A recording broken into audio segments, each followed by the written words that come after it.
Boa tarde, pessoal. Então vamos dar início à nossa webconferência de hoje. O tema é práticas integrativas e complementares e a sexualidade. Já vi que muitos colocaram no chat apontando a importância do tema para o processo de trabalho.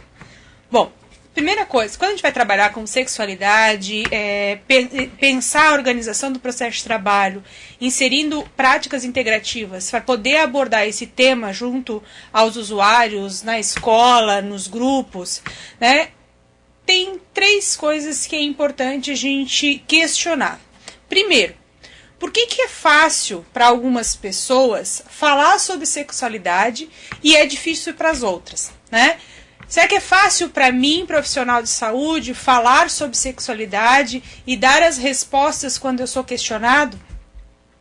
Outra coisa, com quem que os usuários, e em que espaços eles sentem-se mais à vontade para conversar sobre sexualidade? E quando eu sou questionada, o que é um remédio afrodisíaco? Então, essas 3 perguntas, elas vão nortear a nossa discussão de algumas práticas que podem ser utilizadas para melhorar a saúde sexual, na questão relacionada ao aumento de libido, na questão da impotência sexual, como que essas práticas podem complementar os tratamentos tradicionais e trazer uma melhora de qualidade de vida. Bom, primeira coisa que a gente tem que pensar quando a gente fala sobre sexualidade é como é que eu vou abordar esse tema, Essa abordagem, seja ela na adolescência, na fase adulta ou com os idosos, eu devo, além de pensar das questões biológicas, da disfunção sexual, eu preciso também levantar quais são as questões emocionais relacionados com esse problema. Quais os anseios, quais as dúvidas, quais os mitos, quais resistências, quais questões socioculturais envolvem esse usuário, que leva a ele relatar que ele tem uma disfunção sexual. Será que essa disfunção realmente é uma disfunção biológica, de repente ele sofreu um trauma na medula, ele fez uma cirurgia prostática, ou pode ser um trauma emocional, relacionado a um relacionamento difícil, a um problema em relacionamento conjugal, um trauma, violência, que desencadeia um processo de ansiedade e que leve a mulher ou o homem a não conseguir atingir essa satisfação sexual.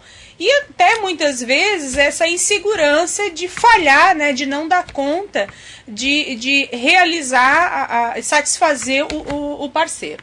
Bom, e o que seria então o que popularmente chamamos de um remédio afrodisíaco, Então, remédio afrodisíaco nada mais é daquela substância, aquela droga, aquela planta que estimula os receptores dopaminérgicos, a aumentar o estímulo do nervo erétil, aumentando o fluxo sanguíneo e promovendo a ereção. Bom, isso é um mecanismo de ação da maioria dos medicamentos utilizados para a disfunção sexual masculina. Muitos estudos eles não mostram ainda como a gente pode tratar a disfunção feminina. A gente vai discutir um pouquinho agora.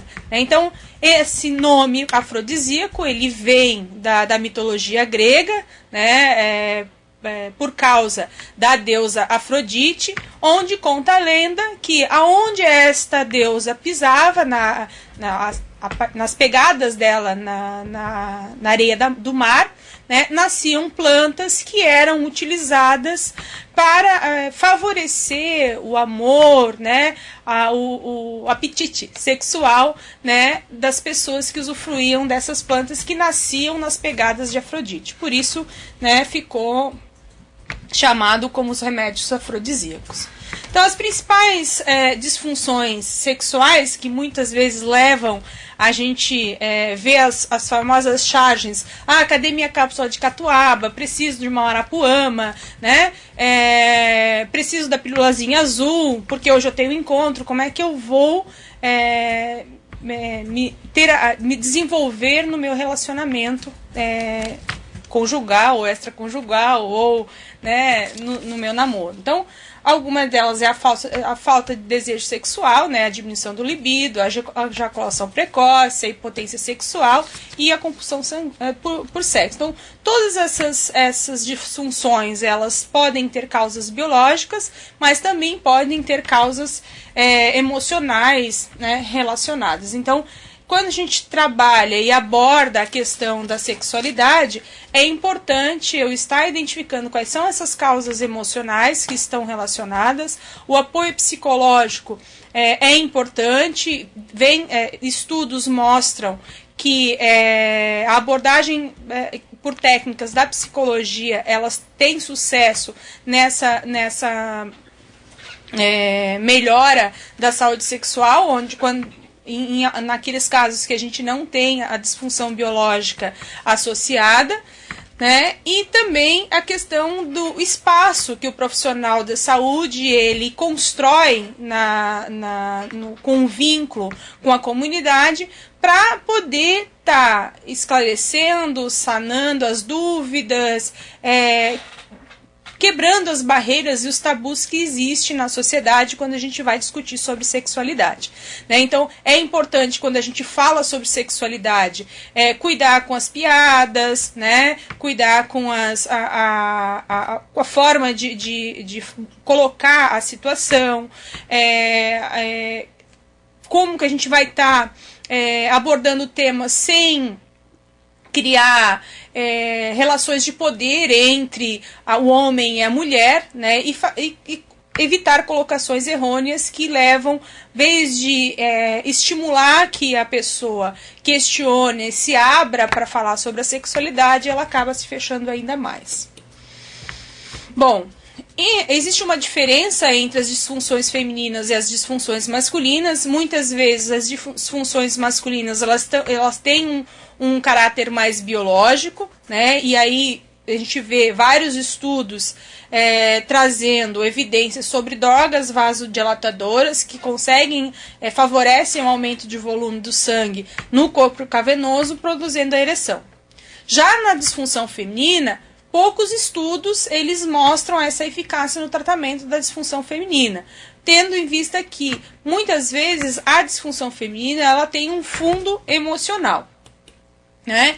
Então, o que se aconselha quando uma mulher procura o serviço de saúde e faz o relato que ela tem diminuição de libido, ela não consegue satisfazer o seu esposo e que isso está prejudicando o relacionamento na família, né? Então, é importante que a gente investigue se existe trauma, né? Como é que foi a educação sexual, se foi uma educação sexual rígida, se ela tinha abertura para conversar com os pais, né? Como é que isso foi abordado na escola, né? A questão da violência doméstica, se houve relacionamento complicado, a questão da ansiedade. Muitas vezes a ansiedade do momento, né, do encontro entre o homem e a mulher, leva muitas vezes a mulher a não conseguir lubrificar, ficar ansiosa e não ter uma boa desenvoltura no ato sexual. A diabetes, né, a hipertensão, principalmente em homem, diabetes e hipertensão são possíveis causas de impotência sexual, doenças vasculares, né, então trauma da medula, cirurgia da próstata, o medo de falhar, isso é muito comum no homem, né, a questão da depressão, o estresse e outras questões que costumam afetar o desejo sexual. Então, falar sobre sexualidade, falar sobre disfunção sexual e atrelar a busca de uma prática integrativa, é importante a gente fazer essa investigação do todo para tentar buscar as causas, né? E aí entra o apoio psicológico. Quando eu coloco apoio psicológico aqui, não se configura só a habilidade do psicólogo de fazer a abordagem, mas a nossa abordagem como profissional de saúde de escutar, né? Então, muitas vezes, o simples escutar e aconselhar e tentar ajudar a pessoa a buscar alternativas de tornar o momento mais agradável, ela ajuda a diminuir a ansiedade, contornar os traumas e voltar até o desejo sexual. Bom, então agora a gente começa a apontar algumas das práticas integrativas que podem ser utilizadas de forma alternativa ou complementar ao tratamento convencional que é recomendado no caso das disfunções sexuais. Então, a primeira advertência que eu trago é em relação ao uso de plantas medicinais. Bom, a web de hoje, ela não tem o objetivo de a gente criar um receituário, né? Bom, se eu for questionada a partir de hoje, se chegar uma mulher, um homem que tenha disfunção sexual, eu sair indicando as plantas, porque para melhorar o sucesso no ato sexual da pessoa. Não tem esse objetivo. Tem o objetivo de a gente desmistificar muitas verdades e inverdades que existem envolto, né, que envolvem as indicações de plantas chamadas de estimulantes e afrodisíacas e muitas vezes denominados pela mídia como Viagra natural. Então, há várias plantas realmente com indicação popular que são divulgadas na mídia, em revistas como Saúde, né, essas revistas mais populares, sugerindo o tratamento para disfunção sexual, né, sendo chamadas como de plantas afrodisíacas, viradas naturais. No entanto, há poucos estudos que comprovem a ação específica à questão do tratamento da impotência, do aumento do desejo. Muitas dessas plantas, elas são sim estimulantes do sistema nervoso central e por ser estimulantes do nervoso central, elas acabam tonificando o organismo como um todo e aí precisam, né, de uma orientação e um uso com cautela. E aí aqui eu chamo a atenção de nós profissionais de saúde e aí eu me incluo nessa realidade. Que é importante, mesmo que eu não seja adepto à prescrição de plantas medicinais, ou que eu não conheça as plantas medicinais e não tenha interesse de fazer a prescrição, que eu conheça as possíveis indicações, né, das plantas que popularmente são utilizadas no meu contexto, no meu território, para poder então buscar informações sobre contraindicação, interação medicamentosa e o modo de uso adequado. Que muitas vezes são omitidos pela mídia e pela indústria farmacêutica, né? Então, esse conhecer, ele vai contribuir para mim poder criar vínculo com esse usuário, estabelecer um diálogo. Então, naquele momento que eu questiono um usuário, você faz algum uso de algum medicamento, é importante que eu também faça a pergunta, o senhor também usa alguma planta medicinal ou cultiva no seu quintal alguma planta medicinal? Para quê? Para mim poder estabelecer o diálogo, né, reconhecer as plantas e aí a partir do nome popular, buscar o nome científico para buscar as informações se aquela planta ela vai interagir positivamente ao meu tratamento ou se ela vai interferir de uma forma negativa.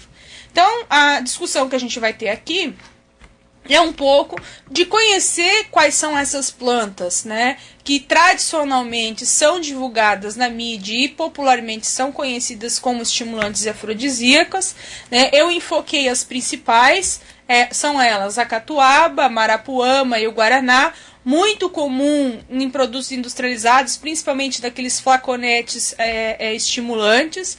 o ginseng, né, coreano, e a pifafa, que é o ginseng, que eles chamam de ginseng brasileiro. Então, essas 5 plantas são as principais. Existem outras plantas, como salsa-parrilha, maca, tríbolos, né, que também são sugestivas. Há indicações populares em relação ao uso, né, como afrodisíaco. É importante relatar que grande parte das indicações são populares, né, atreladas ao uso afrodisíaco, e com muito pouco estudo sobre se realmente elas agem, né, na questão de influenciar no fluxo sanguíneo para promover a ereção. Então, o pessoal de Balneário Camboriú está colocando que o pessoal pede muito catuaba. Então, realmente, a catuaba é entre as plantas a mais eleita, né, principalmente pela classe masculina, tá? Então, como nós estamos no mês de Novembro Azul, é um tema sugestivo para estimular a discussão com os homens, né? Então, as plantas medicinais, além de ser um produto, ele também pode ser um dispositivo de diálogo com a comunidade. Então, de repente, sugerir uma palestra, né, uma ação educativa para abordar plantas estimulantes e afrodisíacos, a gente pode atrair muitos adeptos para a gente poder abordar a questão da saúde do homem, a questão da saúde sexual. Então, a catuaba, a Trichila catiga, ela é uma planta que tem indicação popular, né, para impotência sexual, principalmente potência sexual masculina. Ela não tem uma boa ação à impotência sexual feminina. Entre as sugestões de mecanismo de ação dessa planta, a sugestão é que ela deva agir estimulando a vasodilatação, né, local, aumentando o volume sanguíneo no corpo cavernoso, promovendo então a ereção, né? Então, ela também é uma planta estimulante do sistema nervoso central, e ela também é utilizada como esgotamento físico, mental, e ela é um tônico geral. Então, entendemos que a catuaba, por ela ser um estimulante, um tônico geral, ela acaba também despertando essa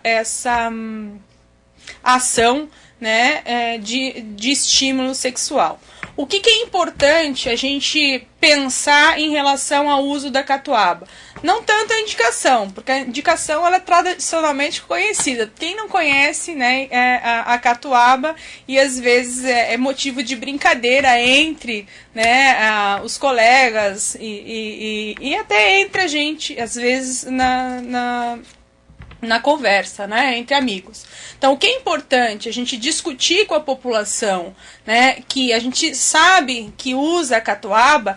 Então, o uso da catuaba está muito presente nesses energéticos que o pessoal usa para ir para festas raves, né? Então, a adolescência usa muito para ter esse estímulo, né? Não o estímulo sexual, mas o estímulo mesmo de aguentar a noite adentro com as festas. Então, é importante a gente estar orientando 3 questões principais, que é a questão da contraindicação, interação medicamentosa e precauções. Então, eu chamo a atenção, né, dos profissionais em relação a essas 3 itens que falam, né, sobre a contraindicação na gestação, na amamentação, para crianças, né? Então, pessoas que sofrem de epilepsia, convulsão, pessoas que são hiperativas. Então, quem é hiperativo não é interessante usar a catuaba, porque por ele ser um energético, ele acaba tornando a pessoa um pouco mais agitada, né? E pessoas que têm glaucoma. Glaucoma, né? Glaucoma diagnosticado e história de glaucoma, né? Então, se tem história de glaucoma na família, é importante a gente orientar a descontinuação do uso, mesmo que seja uso esporádico, tá? É uma planta, né, que ela tem interação medicamentosa com atropínicos, né, com antidepressivos inibidores da MAO, tá? E ela reduz a agregação plaquetária. Então, a gente sabe que muitos dos medicamentos, né, e remédios para a hipotensão sexual, principalmente nos homens, a gente está vendo, pelos dados epidemiológicos, um aumento muito grande, principalmente nos idosos. Né, você vê a presença e o aumento e a procura desse tipo de medicação pela população acima dos 65 anos. Já tem também alguns dados mostrando a procura por jovens, né? Então, principalmente a meninada que está entrando na vida sexual, né? Ali seus 18, 19 anos, 20 anos, para mostrar o seu desempenho para as meninas. Então, dois polos bem interessantes de procura por esse tipo de medicação. É importante a gente orientar, né, sobre as questões das precauções. Então, a catuaba é uma planta que, por ela ter alcaloides atropínicos, ela pode causar midríase, né, então é um dos sinais de superdosagem. E, né, se alguém questionar o modo de uso e como que eu devo utilizar com finalidade energética ou com finalidade para tentar melhorar o desempenho, seria em forma de cápsula, extrato cítrico de 400 mg, 3 vezes ao dia, ou 5 ml da tintura 2 vezes ao dia, né, num período de 15, no máximo 20 dias. Bom, a outra planta muito comum é a marapuama, né? Então, a marapuama já tem indicativo que ela atua tanto na impotência sexual masculina como na impotência sexual feminina. Também é uma planta sugerida para o esgotamento físico, mental e sistema nervoso central. Também chamam a atenção para a questão da contraindicação, né? Então, é contraindicado para gestante, é contraindicado na amamentação em crianças. Por que eu destaco a questão da gestação? Né? Muitas vezes, gestação e amamentação, muitas vezes a mulher ela procura essas plantas, né, para poder ter novamente, né, o desejo sexual que ela tinha antes da gravidez. Né, que às vezes elas colocam que a gravidez reduziu o libido dela. Então você tem uma parcela muito grande de mulheres nessa fase de gestação e amamentação fazendo a busca dessas plantas para tentar trazer um equilíbrio, né, no relacionamento. Então é uma planta que pode ser utilizada também em forma de chá, né? Então, uma colher de sobremesa para uma xícara de água de 150 ml. Ela é uma casca, então eu devo fazer por de coco, né? E vou tomar 3 vezes ao dia. Ou se não, 5 ml da tintura 2 vezes ao dia.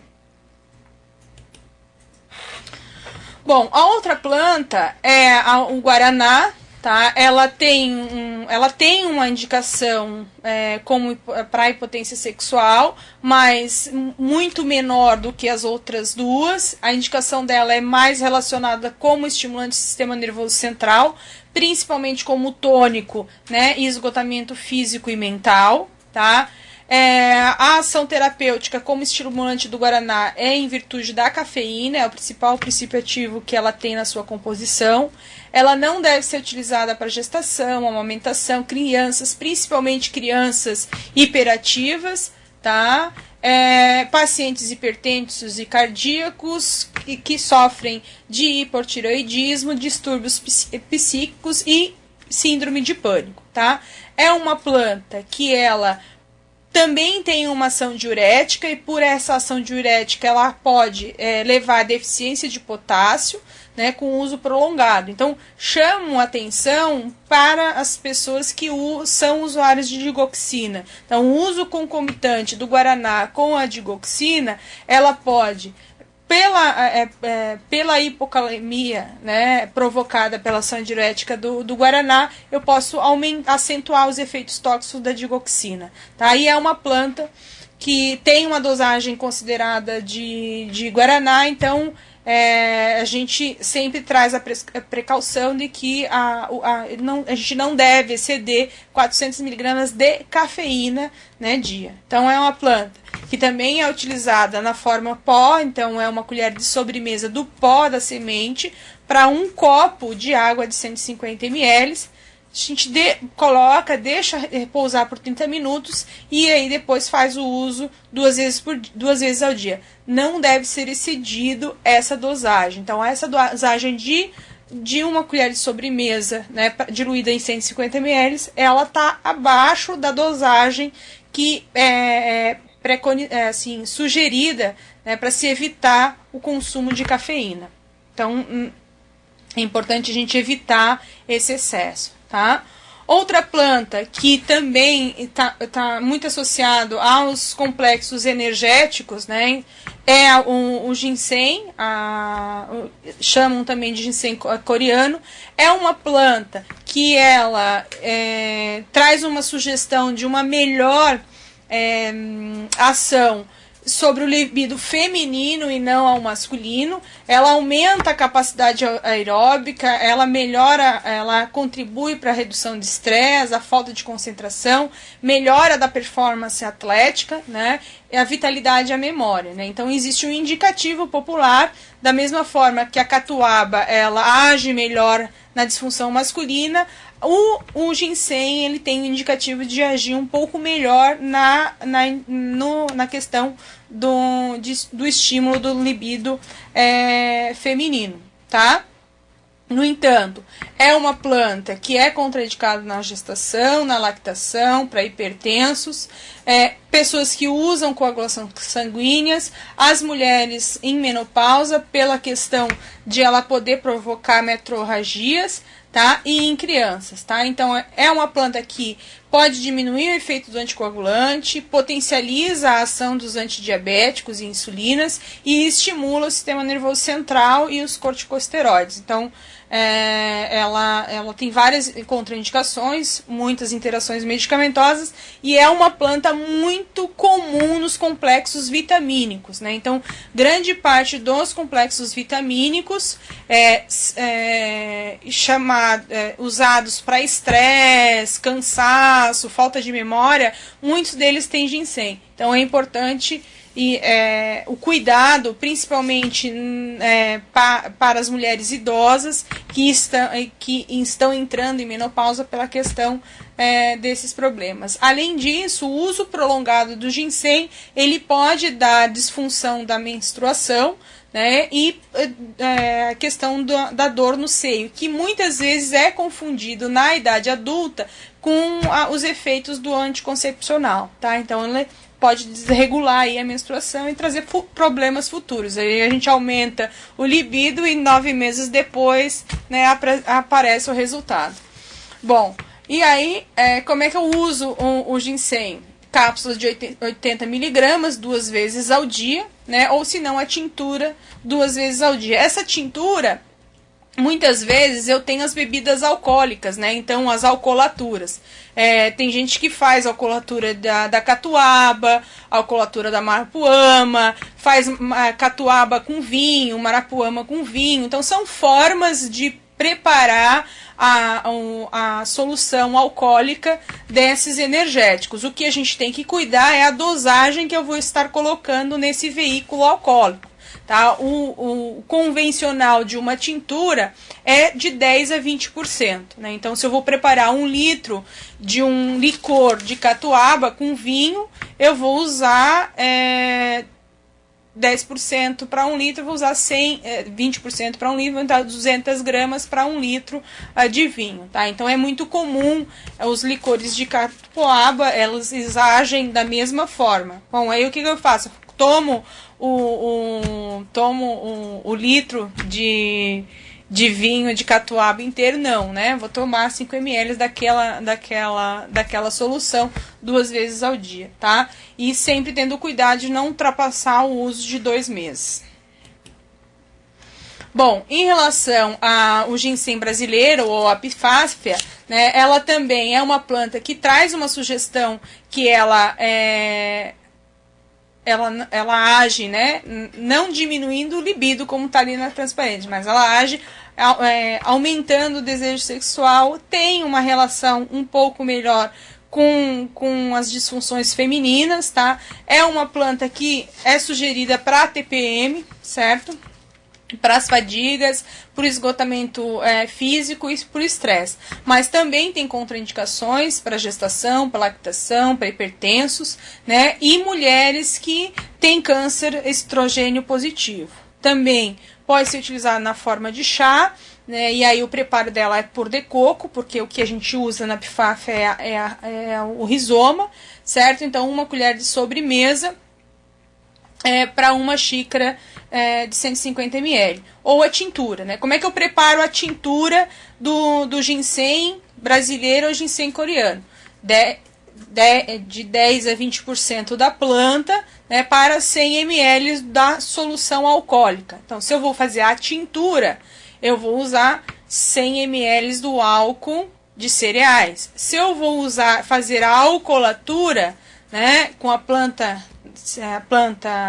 verde, eu posso utilizar a cachaça em vez do álcool. Então, eu posso pegar 20 gramas da planta, ou ginseng coreano, ou o ginseng brasileiro, 20% da planta e 80 ml da cachaça. Faço licor de cachaça, né, com o ginseng. Posso fazer com vinho também, tá? Então, são as alternativas para se fazer os licores energéticos.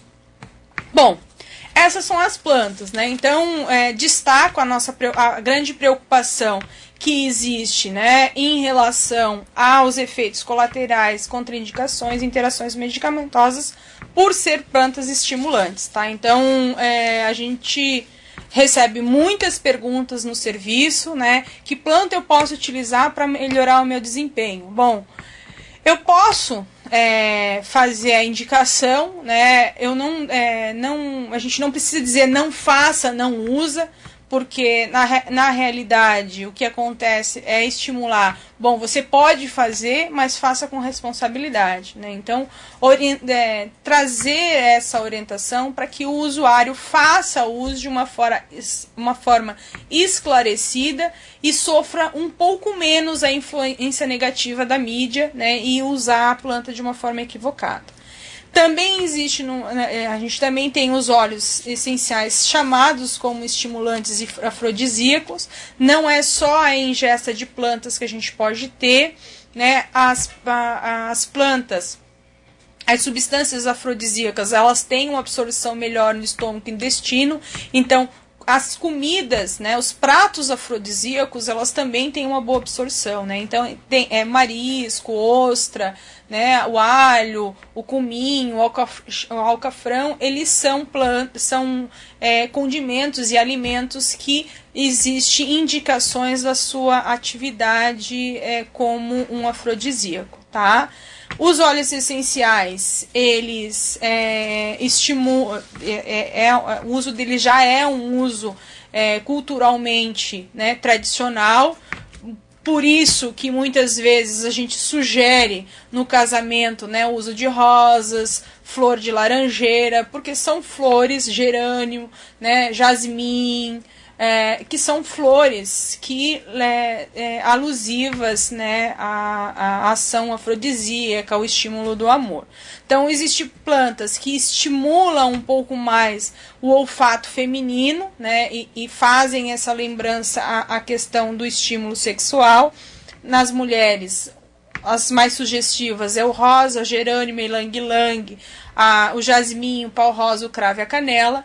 E para os homens, né, o que acaba estimulando um pouco mais são os cheiros um pouquinho mais amadeirados, mais cítricos e alguns doces, como o patchouli, a calenda, o cravo, o jasmim, a baunilha, né? Então, a baunilha, ela age no sistema nervoso central e ela tem uma sinalização olfativa no estímulo sexual, né? Então, a baunilha e chocolate, né, são dois sabores bem interessantes. E isso, a aromaterapia, você pode trabalhar também nos cremes, né? Então, você pode orientar de que aquela esposa, aquele esposo, aquela namorada, aquele namorado que queira incrementar um pouco o relacionamento, que busquem, né, na aromaterapia também esse despertar olfativo, né? Então, o gengibre, o sândalo são essências que despertam, né, o desejo sexual. Aqui eu trago uma dica, né, para apimentar um pouquinho a nossa web, para a gente também trabalhar um pouco com a parte popular, do que tradicionalmente a população traz, a gente sair um pouco do nosso universo científico, né, e também trazer um pouco da alegria e algumas indicações que a gente pode ajudar a trazer essa alegria para o relacionamento. Em relação ao chocolate, o Negrinho disse que não escutou. Então, o chocolate, a essência de chocolate, ela é uma essência sugestiva, é afrodisíaca, ela estimula mais a questão do desejo sexual masculino, tá? Então, 2 sugestões para afrodisíaco masculino: 5 gotas de patchouli, 1 gota de canela, você dilui em 10 ml de óleo de semente de uva e pode fazer a massagem. A gente vai ver alguns pontos agora de acupuntura e de automassagem, e a gente pode estar associando a questão dos óleos essenciais com a automassagem, né? No afrodisíaco feminino, ylang-ylang, canela e óleo de amêndoa, óleo de semente de uva. O café e a uva também são duas sugestões também pelo uso popular como plantas afrodisíacas, tá? Então, a aromaterapia, eu posso estar utilizando ela com massagem, então eu posso misturar e aplicar no corpo após o banho, ou através de uma massagem, ou através de uma automassagem. No banho, então eu posso colocar na banheira, se caso eu tenho banheira em casa, ou senão eu posso pingar no box do chuveiro, né, para poder sentir o aroma das essências, ou se não, colocar num aromatizador de ambientes. Então são formas de a gente utilizar as associações, né, dos afrodisíacos. Bom, trabalhando, né, a questão do uso da acupuntura, né, a automassagem, então eu reforço também, a gente não tem fórmula milagrosa, não é sair estimulando os pontos, ou usando a catuaba, ou usando os óleos essenciais, que tudo vai estar resolvido, né? Eu preciso sim ajudar o meu usuário a descobrir o que leva a ele ter essa baixa, né, do desejo sexual, o que será que está acontecendo emocionalmente, né, socialmente, culturalmente, que faz com que ele reduza essa ação, esse desejo sexual, né, que é um instinto humano e que deveria estar regularizado. A medicina tradicional chinesa, ela traz uma metáfora entre o homem e a mulher. Ele coloca aqui, o homem é o fogo, né, e a mulher é a água. Então, se o homem e a mulher conseguir estabelecer o equilíbrio e deixar a água sempre morna, o homem sempre vai ter, né, sempre vai conseguir aquecer essa água, né, ter a mulher no ponto o mais rápido possível. Dificilmente aquele homem que distrata, ou aquela mulher, né, o homem ou a mulher que distrata, que nunca tem tempo, que está sempre com dor de cabeça, que fazer o sexo é a última